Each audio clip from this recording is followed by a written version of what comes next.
अस्सलाम वालेकुम दोस्तों, ड्रामा सोप सीरियल पंहिंजे हावेरी जे ईंदड़ नई एपिसोड में छा थियण वारो आहे, छा थींदो, छा सिकू पंहिंजे प्यार जो इज़हार जेको आहे मञींदो, छा जेको आहे सुहिणी जेको इज़हार कंदी सिकू जे साम्हूं, छा सिकू इन खे मञींदो, छा जेको आहे गुलनार चाकर ख़ान खे हथ ईंदी, छा जेको आहे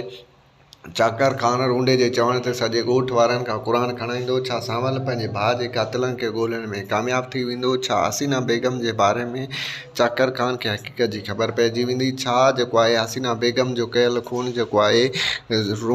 जाबिर वारा पंहिंजी ॻीची में खणंदा, छा जेको आहे रूंडो पंहिंजे पुट जे कातिलनि खे ॻोल्हण में कामयाबु थी वेंदो। इन तफ़सील ॼाणण खां पहिरियां जेकॾहिं तव्हां असांजे चैनल ते नवां आहियो त महिरबानी करे असांजे चैनल खे सब्सक्राइब कंदा त जीअं हर ईंदड़ नई ख़बर ॿाहिरनि ताईं पहुची सघे। दोस्तों हलूं था ड्रामे जी तरफ़। दोस्तों ड्रामा सोप सीरियल पंहिंजा वरी जे ईंदड़ नई एपिसोड में अव्हांखे ॾेखारियो वेंदो त सिकू ऐं जेको आहे हैदर वारा रहिस चाकर ख़ान वटि ईंदा ऐं जेको आहे सिकू चवंदो त मुंहिंजो त ॾोह आहे रहिस चाकर ख़ान, इहा ॻाल्हि सम्झ में अचे थी। ऐं चाकर ख़ान बि चवंदो त हा सिकू तुंहिंजो ॾोह आहे ऐं तूं जेको आहे क़ुर खणी त इहा ॻाल्हि सम्झ में अचे थी, रूंडो तोखां क़ुर खणाए, पर जेकॾहिं हैदर खां क़ुर खणाए इहा ॻाल्हि मूंखे सम्झ में नथी अचे। हैदर चवंदो त असां ग़रीब माण्हू आहियूं, जेकॾहिं रूंडे जो शक ईअं ख़तमु थिए त मां क़ुर खणण लाइ तयारु आहियां। ऐं होॾो दोस्तों तव्हांखे ॿुधायूं त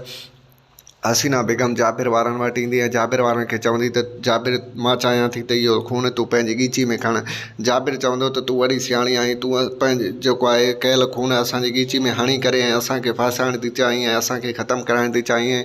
हिते जेको आहे कासिम बि चवंदो त हीअ वॾी जेको आहे हरामणी शख़्सियत आहे उहा असांखे फासाइण थी चाहे। ऐं होॾो दोस्तों तव्हांखे ॿुधायूं त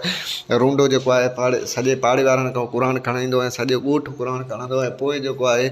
थी सघे त असुल हक़ीक़त जी ख़बर पइजी वञे, पर ईअं बि मुमकिन आहे त जाबिर वारा जेको आहे हसीना बेगम सां ॻाल्हियुनि में राज़ी थी ऐं पोइ जाबिर वारा चवनि त इन जो खून जेको आहे असां कयो आहे। ऐं होॾो दोस्तों तव्हांखे ॿुधायूं त सिकू जॾहिं पंहिंजे भेण सां मिलणु ईंदो त सुहिणी सिकू जे वाट वठी वेहंदी ऐं सिकू खे चवंदी त जेको आहे सिकू मां तोखे हिकिड़ी ॻाल्हि चवां त मां तोसां ॾाढी मोहबत कंदी आहियां। सिकू चवंदी त हल छरी तुंहिंखे त मुंहिंजी शिकिल पसंदि न आहे, ऐं सुहिणी चवंदासीं सच में मां तोसां ॾाढी मोहबत कंदी आहियां। पोइ सिकू बि इन ॻाल्हि खे मञी वेंदो। दोस्तों असांजो हीअ रिपोर्ट कीअं लॻो पंहिंजो क़ीमती राय ज़रूरु ॾींदा, असांजे यूट्यूब चैनल खे सब्सक्राइब कंदा। वठंदासीं इजाज़त, अल्लाह हाफ़िज़।